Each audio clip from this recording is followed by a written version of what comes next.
Well, Mr. Spielberg, we read the script and it seems good. Very good. But we're not sure how you can make a fish scary. Hold my goddamn beer. A movie that needs no introduction. Jaws not only terrified beachgoers, it also changed cinema forever. It created the blueprint for the summer blockbuster. Adjusting for inflation, Jaws is the 7th highest grossing movie of all time and is 50 years old for God's sake.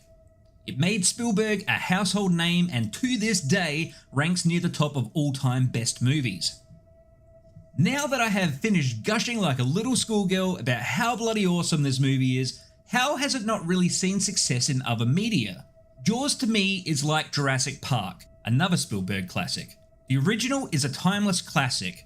The sequel is a great follow-up. Then things get a little dicey as we move along. And then they just go from meh to fucking dreadful. But what makes Jaws such a masterpiece is the human characters and their point of view. Especially when they set off to hunt down the 25-footer in the film. Where is the shark now? What happens if he attacks the boat? Why did the shark shave Ben Gardner's moustache? All questions that give us suspense and curiosity. Now I'm gonna need your help on this one and I'll explain why later in the video. So today we are going to make the perfect Jaws game, based loosely on the Jaws movie, which is based loosely on the Peter Benchley novel, which is based loosely on the 1916 Jersey Shore attacks, which is based loosely on the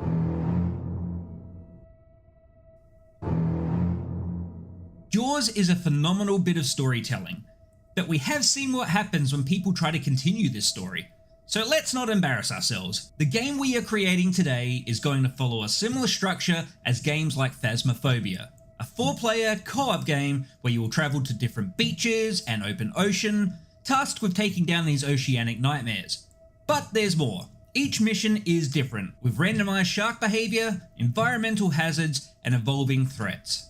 I just want to point out, sharks are not bloodthirsty killing machines. Spielberg himself has many regrets as the film did see an almost genocidal wave of shark fishing after the movie's release. They are amazing creatures and vital to the ocean's ecosystem.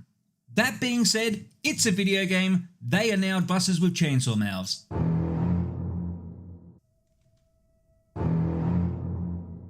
The orca is legendary, and after its sacrifice, along with Quint, to put a stop to the marauding menace, the originally named Orca 2 will be your home for most of the game. You are fresh beginners in the field of shark hunting, so it's only fitting that your boat is much the same. As you start progressing, however, you'll be able to upgrade the ship with improvements and new equipment.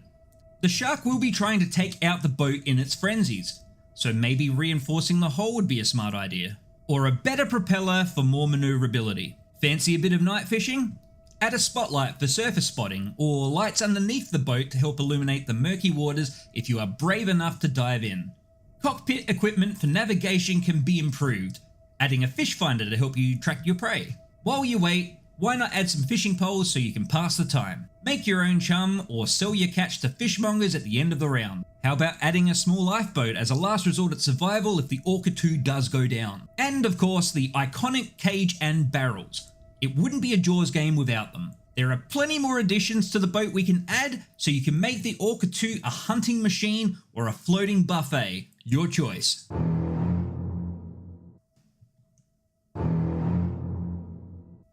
Now, rather than everyone being good at everything, we're going to go down the specialist route with our seamen. Each with very different roles, but all equally as important. Firstly, the navigator. The navigator's role is simple but vital. They will command the ship. While piloting the vessel, they will have access to any equipment used in locating sea life, such as the fish finder. They will be responsible for rescuing anyone knocked into the waters, using the boat to help wrangle larger prey, avoid hazards such as waves, rocks, other vessels, or the shark itself. And when you are on location, they can perch up in the crow's nest to use binoculars. They can tag the shark's location when it surfaces for the other players. The diver. The short straw draw of this ragtag bunch, the diver unfortunately is best suited to being in the waters. but is just as vital as the rest. The diver keeps the ship in business, being able to survey the ocean floor firsthand and salvage loot for the crew to sell later. They can also tag the shark when it is submerged for the rest of the crew. If the boat has taken some damage, they can act as a distraction, having the shark focus on them as the ship is getting repaired. But with big risk comes big reward. The diver is armed with an upgradable spear gun, being able to take the fight to the shark on its own turf. The engineer. Now, fighting a 3-ton shark is going to cause some wear and tear. The engineer is vital in maintenance and repair to keep you out of the water for longer. If the boat starts taking on water, the engineer can plug up the hole and drain the water. If equipment is damaged in encounters, they can repair it so the others can get back to their tasks. They can also swap out boat upgrades on the fly as well, so your team can adapt to any situation. The engineer also operates all the mechanical equipment, so cranes and winches used to place the shark cage or pull in the catch, for instance. And lastly, the Wrangler. The Orca 2 needs a quint. 2. The Wrangler is all things offense on the surface, tagging the shark with the famous yellow barrels, putting bullets in the beast to try and slow it down a bit. The Wrangler will have a range of weaponry to assist in the fight. If you are trying to bring it back to shore instead of letting it sink to the ocean depths, the Wrangler is the one to be on the rod and reel. While the other crewmates offer a lot of support for this voyage, the Wrangler is different. All they know is fish and all they can do is hunt. When the shark stares at them with their cold black eyes, the Wrangler stares back.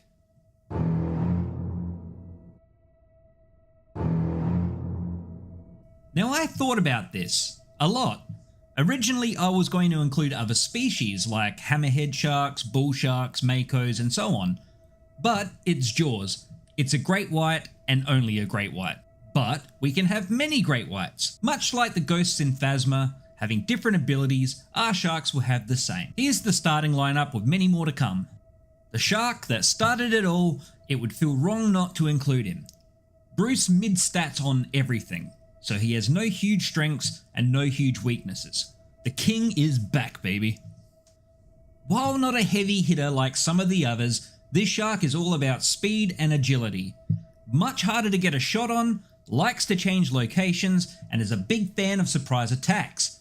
This shark has almost Marlin-like speed, which it uses to chip away at your ship and your crew. And here we have its polar opposite. Much slower, but a tank of a shark. While an easy target due to its size and speed, it soaks up the damage, having much thicker skin. When it is moving in for the attack, you want to have your boat on the move, as it is a battering ram with fins. Great white sharks hunting in pairs is almost non-existent, which I'm sure as hell shocked this surfer. The twins are, well, two sharks. They act as smaller versions of Bruce, not as dangerous alone. Their strength comes from when they're working together. They will try to divide and conquer, having the crew fighting two battles at the same time. Now, this shark is based off of legendary tales from fishermen in the area. The Black Demon is said to reside off the coast of Mexico's Baja California peninsula. A jet black shark is scary enough, but the tales put the shark in at 50 feet plus. He's going to fit right in. This shark is only for the most experienced hunters. The albino great white is one of a kind. Only appearing in massive oceanic storms at night, its ghostly presence is nightmare fuel. The shark is fast, strong, resilient, and smart. It will take everything you know to bring this one down. Now, this is only a few of the ones I have in mind at the moment, and all of these sharks will vary in length depending on the player's level and difficulty setting. We are after monster great white sharks, so we'll start off with around 20 footers and they'll gradually get up to megalodon sized.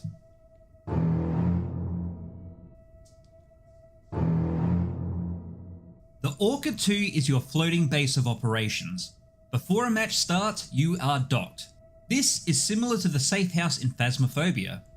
Here you can make any upgrades, choose the equipment you are going to take with you, customize a character, all that good stuff. When the location is selected, you set sail to the hunting ground.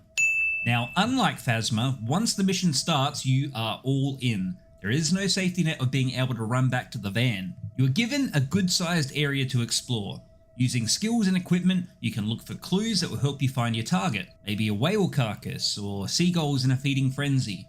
Anything to say there is a big old fish in the vicinity. There is also the option to salvage before engaging. You may find a lost vessel whose occupants are now in Davy Jones' locker. The diver can locate shipwrecks or reef systems to find loot under the waves. These are optional but crucial to progression. Once the shark is located, the real game begins. Now, I want the shark to not just be your typical video game enemy. I want them to act like a shark would in real life. Circling its targets curiously, sizing you up, disappearing beneath the waves to become undetectable, even having it hunt other animals in the area. A shark just beelining straight at you is scary, but it's predictable. We don't want predictable. With everyone working together, there are several ways the round ends. You kill the shark. Depending on the method, its remains are returned to the ocean floor. This is where the diver can hop in and grab some teeth to help increase the bounty payout. You can catch the shark. While it will be deceased, you have the catch of a lifetime in tow. This will involve getting it on a hook and line and having it weak enough that it won't capsize your ship. The navigator will need to be able to get the boat up to a certain speed to maintain momentum and cease the shark's retaliation. And then you have the worst case scenario. The shark either takes everyone out or sinks the orca too and then takes them out. While this scenario is dire, you can still fight back. A last attempt to come out of this alive. Once the round is over, you are docked again, receive your bounty if successful or penalty if not, level up, sell your loot, upgrade, do your prep work and get back out there. And there will be a trophy case on board to display your rare loot or trophies from your biggest catches. And now that we have the basics out of the way, it's over to you guys. And what I mean by this is I actually have been studying video game development. I already do 3D modeling, but this is a game I've been wanting to make for a while. Like actually make. So please, any ideas, criticisms, and all the in-betweens would be great. Other ideas for sharks, game mechanics, equipment, and so on. I'd love as much input and interaction on this as possible. In the end, this is what we need as a Jaws game. No scripted events, no trying to rehash a story that is pretty close to perfection. A first-person, cooperative horror experience that feels like you are carrying the torch on from the original 3 heroes. So what do you guys think? Would you play a Jaws game like this? Or is there a better concept I may have overlooked? Let me know. If you enjoyed this, check out my How to Make the Perfect The Thing video game in the link below.